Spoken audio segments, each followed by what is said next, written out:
As Crônicas de Nárnia e o Príncipe Cáspio é sem dúvida um dos filmes produzidos pela Disney que mais difere da obra original, o livro. Fala tropa, aqui é o Diego, host do canal Nerd Modesto, e hoje a gente vai trocar uma ideia sobre as diferenças do livro para com o filme de As Crônicas de Nárnia e o Príncipe Cáspio. Eu fiz um vídeo anterior analisando as diferenças do livro e do filme de As Crônicas de Nárnia, o Leão, a Feiticeira e o Guarda-Roupa, e vocês gostaram, eu tive um bom feedback. Pensando nisso, eu vim trazer a sequência, baseada totalmente nesse livro aqui. Sim, eu já tinha lido ele há muito tempo atrás e eu reli para trazer novas informações para você. O outro vídeo que eu postei, eu fiz muita pesquisa, mas esse daqui não. Esse daqui, tudo que eu vou falar aqui nesse vídeo eu tirei desse livro. Eu lia o livro enquanto anotava as diferenças, eu reassisti o filme também. Então acho que esse vai ser um dos vídeos definitivos aqui do YouTube em relação às diferenças que o livro tem para o filme. Eu vou usar como base de comparação para essa obra original aqui o filme lançado pela Disney no ano de 2008, que se trata do filme do meio, por assim dizer, da trilogia que a Disney lançou, que foi As Crônicas de Nárnia, o Leão, a Feiticeira e o Guarda-Roupa, que eu já fiz vídeo aqui analisando as diferenças. Esse que é As Crônicas de Nárnia, o Príncipe Cáspio, e o próximo filme que é As Crônicas de Nárnia, o Pelegrino da Alvorada, que se vocês derem um bom feedback e curtir esse vídeo aqui, eu provavelmente vou ler o livro e trazer as diferenças para vocês. Bom, sem mais enrolação, vamos para o tema do vídeo. Logo no início do filme, a gente tem como uma espécie de prólogo ali que mostra toda a fuga do Príncipe Cáspio aos Telmarinos. Nasce o filho do Miraz e por conta disso ele decide assassinar o Cáspio. E a gente tem toda aquela sequência muito bonita, inclusive de noite, do Cáspio fugindo do castelo até encontrar os anões e os narnianos. E toda essa sequência não existe no livro. O livro ele começa contando pra gente a partir do momento que eles estão de fato na estação de metrô, que a gente tem a cena no filme. Então toda aquela cena do Cáspio fugindo dos Telmarinos tem somente do filme, não tem no livro. Logo na sequência do filme, o Pedro se envolve em uma espécie de briga, que inclusive o Edmundo vai ajudar ele e eles têm um certo atrito ali. Aquilo também não tem no livro e eu de fato não entendo porque tem no filme. Eu entendo que eles querem adicionar uma situação deles estarem com saudade de Nárnia e das guerras. Inclusive é só em filme mesmo que as pessoas têm saudade de guerra. Eles estão com saudade de viver tudo que eles viviam em Nárnia, então eles adicionaram aquela briga para mostrar a insatisfação dos meninos por estarem vivendo no mundo real e não em Nárnia. Toda aquela sequência também que a gente vê no filme não tem no livro de forma alguma. E aí a gente vai para a cena que eles estão sentados na estação em Londres, na estação de metrô em Londres, e aí sim a gente se encontra, vamos dizer assim, com o livro. O livro começa exatamente naquele momento. E uma curiosidade é que nos filmes eles estão numa estação de metrô em Londres e nos livros eles estão, na verdade, numa pequena estação no interior de trem. Então, no filme, a gente vê eles numa estação de metrô em Londres, enquanto que no livro eles se encontram em uma estação de trem pequena do interior. A partir do momento que eles adentram já em Nárnia, que já passa toda aquela cena que eu acho bem bonita no filme, deles se teletransportando, por assim dizer, do mundo real para Nárnia. No filme a gente vê eles entrando em Nárnia através de uma caverna que tem no mar, que eles saem da caverna e já estão no mar, inclusive uma cena bem bonita, um cenário bem bonito, e no livro não é assim que acontece. No livro eles chegam em Nárnia e eles chegam em um bosque muito profundo, então a gente tem essa diferença do livro para com o filme, uma diferença que não muda muito. No filme eles saem numa caverna, enquanto que no livro eles saem num bosque profundo. No filme, após eles chegarem em Nárnia, que eles brincam ali na água, eles olham para cima e já se deparam com o castelo de Cair Paravel totalmente em ruínas, que foi atacado pelos Telmarinos, e eles vão até o castelo para investigar o que estava acontecendo. Acontece que no livro não é bem assim que acontece. À medida que eles chegam em Nárnia, eles se preocupam muito com a alimentação, o que eles vão procurar para se alimentar, então eles demoram muito tempo até encontrar o castelo de Cair Paravel. Se eu não me engano, eles só encontram o castelo de Cair Paravel no outro dia. E a maneira como eles encontram o castelo de Cair Paravel é diferente também do livro e do filme. No filme, como eu falei, eles olham para cima já da praia e já encontram o castelo. No livro, eles caminham em busca de comida e eles encontram uma macieira. E essa macieira, por coincidência, se encontra no castelo de Cair Paravel e por conta disso que eles encontram o castelo. Inclusive, uma curiosidade, essas macieiras foram eles que plantaram quando eles viviam em Nárnia, ainda no primeiro filme, no primeiro livro, antes deles voltarem do guarda-roupa.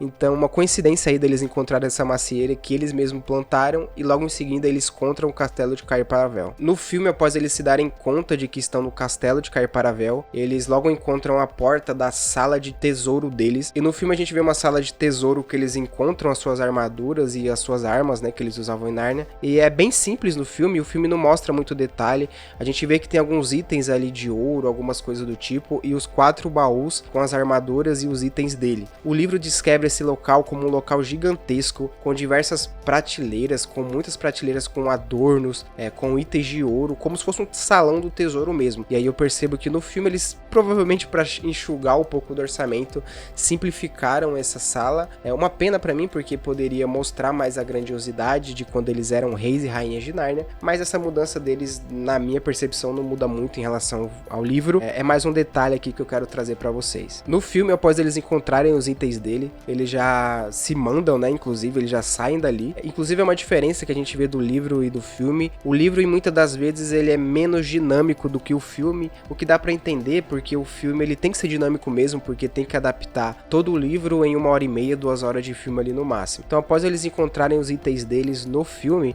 eles já vão embora em busca do seu caminho e tal. E no livro, eles ficam mais uma noite no castelo de Cair Paravel, dorme lá, e no dia seguinte é que eles vão embora do castelo. Uma curiosidade sobre o castelo de Cair Paravel e toda aquela região aqui rapidinho, é que o livro nos fala que Cair Paravel estava em uma ilha. Eles estavam ilhados no castelo de Cair Paravel quando eles chegam em Nárnia. E a gente vê no final do Leão, a Feiticeira e o Guarda-Roupa que Cair Paravel não era uma ilha ainda, era meio que uma península. Ficava às margens do mar ali, mas não era uma ilha. Provavelmente se tornou uma ilha ao passar do tempo, que a natureza vai se mudando, né? E como eles ficaram séculos fora de Nárnia, a Cair Paravel se tornou uma ilha. No filme eu não percebo muito que o filme nos mostra que eles estão em uma ilha. A sensação é que eles não estão ilhados, que é uma situação no livro em que eles se preocupam por estarem ilhados. No filme não muito, apesar de ter alguns takes que mostra pra gente que eles estão em volta de água, mas o filme não nos deixa claro se eles estão ou não em uma ilha. Só um detalhe sobre o anão que eles encontram no filme, que é o Peter Dinklage que faz, né, que faz o Tyrion em Game of Thrones, que é o Trumpkin, que eles chamam de NCA, e aqui eu vou chamar de NCA, que eles chamam de nosso caro amiguinho. O NCA no livro, ele é totalmente diferente dos filmes. Nos filmes a gente vê um anão muito ranzinza, às vezes grosseiro, e que a gente entende, eles queriam dar um peso diferente pro anão, pelo tempo que eles passaram em Nárnia sendo subjugados pelo Telmarinius, mas no livro é totalmente diferente. O anão, o NCA no livro, ele é totalmente amigável, ele é uma pessoa amável, ele gosta verdadeiramente das crianças. No filme ele gosta também das crianças, mas ele demora um pouco pra falar que gosta deles, mas no livro, logo de cara, ele já se agrada muito com as crianças, gosta dele, inclusive cozinha pra eles enquanto eles estão ali na região de Cair Paravel. E até esse momento no livro, que eles estão em Cair Paravel com o anão, a gente não tem relatos nenhum da história dos Telmarinos. Somente nesse momento em que eles estão ali sentados, as crianças e o anão, que o anão se dispõe a contar um pouco sobre a história dos Telmarinos e da juventude do Príncipe Caspian. E é aí que o livro nos transporta para entender um pouco sobre o Príncipe Caspian. Inclusive o livro dedica um tempo bem legal para contar sobre a vida do Príncipe Caspian, conta toda a infância dele, a juventude até a fuga dele. Inclusive o livro conta que ele tinha uma ama de leite quando ele era criança, que contava para ele histórias de Nárnia, e por conta disso o seu tio Miraz tirou ela do convívio do Caspian. Inclusive o livro não deixa claro nesse momento se eles mataram ou não essa ama de leite do Caspian, mas no final do livro a gente percebe que não, que ela não foi morta e que ela foi resgatada por Aslan. Inclusive uma curiosidade rápida sobre Cornelion, que é o tutor, né, do Príncipe Caspian, que a gente vê no filme, ele tem um papel importante no filme. O filme não nos conta, mas nos livros ele é uma espécie de meio anão. Ele é um narniano refugiado ali, meio que escondido entre os Telmarinos, e o livro conta que isso é bem comum, inclusive. Alguns meio-anãos e narnianos que conseguem se disfarçar por humanos, eles vivem no meio dos Telmarinos para poder sobreviver, já que os narnianos estavam subjugados. Então o tutor do Caspian, o Cornelius, ele era meio que um narniano, cara, no meio deles. O filme não se importa em nos contar isso, mas a gente vê que ele é um cara mais atarracado, mais baixinho, não tem aparência física de anão, mas a gente pode entender que ele tem alguns aspectos de narniano no filme, mas o filme não se preocupa em nenhum momento em nos contar isso. Eu acho que falta, porque é algo interessante, né, um plot twist que o filme poderia deixar pra gente no final, sei lá, o Aslan encontrando o Cornelius, nossa, eu reconheço você como um narniano, seria algo importante pro filme, eu acho que seria algo legal adicionar no final do filme. E aí o anão continua contando pra gente sobre a história do Caspian. O Caspian já fugiu e toda a fuga dele é bem parecido com o que a gente vê no filme, e após ele já estar com os narnianos, após eles já se reunirem no Monte de Aslan, o livro conta pra gente que os narnianos faziam diversas vestidas para atacar o exército dos Telmarinos, que no filme a gente não vê isso.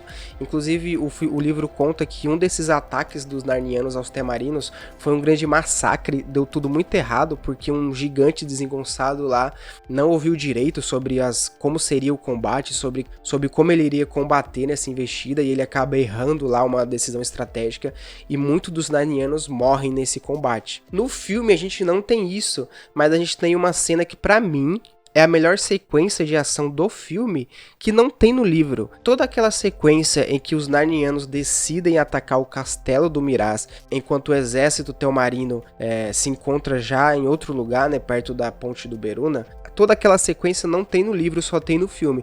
E pra mim, na minha humilde opinião, aquela é a melhor sequência de ação do filme. Muito bem dirigida, todo o ataque dos Narnianos aos Telmarinos, a gente fica tenso durante todo o momento. A parte em que eles morrem, que eles não conseguem escapar, que o plano dá tudo errado. Cara, esse pra mim é o ponto alto do filme no quesito ação. E não tem no livro, pra você ver a diferença do livro e do filme. Essa cena é incrível, que pra mim, ponto pra direção do filme ter adicionado essa cena que não tem no livro. É incrível, cara. Eu gosto dessa cena, eu acho ela muito boa. Outra diferença do livro e do filme é que no filme Aslan só encontra a Susana e a Lúcia muito tempo depois, já durante a batalha. Já no livro, Aslan encontra as crianças muito antes mesmo deles se encontrarem com Caspian e com os Narnianos. Aslan já encontra eles e já direciona ele e divide eles. Ele, a Lúcia e a Susana vão fazer outras coisas, e ele determina que o Pedro Edmundo e o NCA vai encontrar os Narnianos e Caspian para ali fazer todo aquele conclave de batalha, né? Uma curiosidade sobre a Susana e o Caspian é que no filme a gente vê claramente que eles têm um romance, inclusive eles se beijam no final do filme,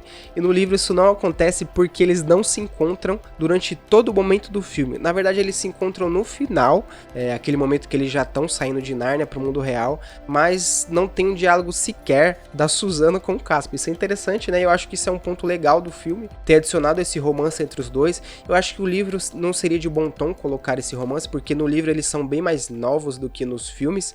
Pra você ter uma ideia, tanto o Pedro quanto o Caspian, eles têm em torno de 14 anos nos livros, então não seria legal colocar um romance entre crianças no filme. Mas como no filme eles são um pouco mais velhos do que no livro, eu acho que colocar esse ponto de romance entre a Susana e o Caspian foi ponto pro filme. O filme é bem legal quanto a isso. E essas foram todas as diferenças que eu achei do livro para com o filme. Claro que tem algumas diferenças que são meio que detalhes que eu não coloquei aqui, senão esse vídeo ia ficar muito longo. E esse pra mim é o filme que de longe é o que mais difere do livro, dentre os 3 filmes que a gente tem de As Crônicas de Nárnia. E eu percebo que muitas coisas eles mudaram pra ser mais dinâmico na hora de contar a história, né? Pro filme não ficar muito arrastado. E o filme, cara, o filme tem quase 2 horas e 40 de duração. Eu não imaginava que o filme fosse tão longo assim. E revendo agora eu vi que ele é um filme muito longo. É o meu filme favorito dos 3. Eu sei que o primeiro filme, O Leão, a Feiticeira e o Guarda-Roupa, é um filme mais fiel ao livro, por assim dizer. Esse aqui é um filme mais diferente do livro, mas que pra mim continua sendo um bom filme. E eu fico ansioso pros filmes que a Greta Gerwig vai lançar junto à Netflix no ano que vem, porque esse é um livro com muito potencial de ser o melhor livro, porque ele é um livro que tem muita ação, tem muita coisa diferente do primeiro, e eu acho que se for bem adaptado, a gente pode ter um excelente filme de verdade. Cara, e se você gostou desse vídeo, se você gostou desses pontos aí que eu notei de diferença, curte aqui o vídeo, se inscreve no canal pra eu perceber que você gostou desse conteúdo, porque esse é um tipo de vídeo que dá muito trabalho. Se esse vídeo tiver um bom feedback, eu vou trazer um novo vídeo mostrando as diferenças do próximo filme, que é O Peregrino da Alvorada. Já vou comprar o livro pra ler o livro, pra trazer essa diferença pra vocês, e até a próxima.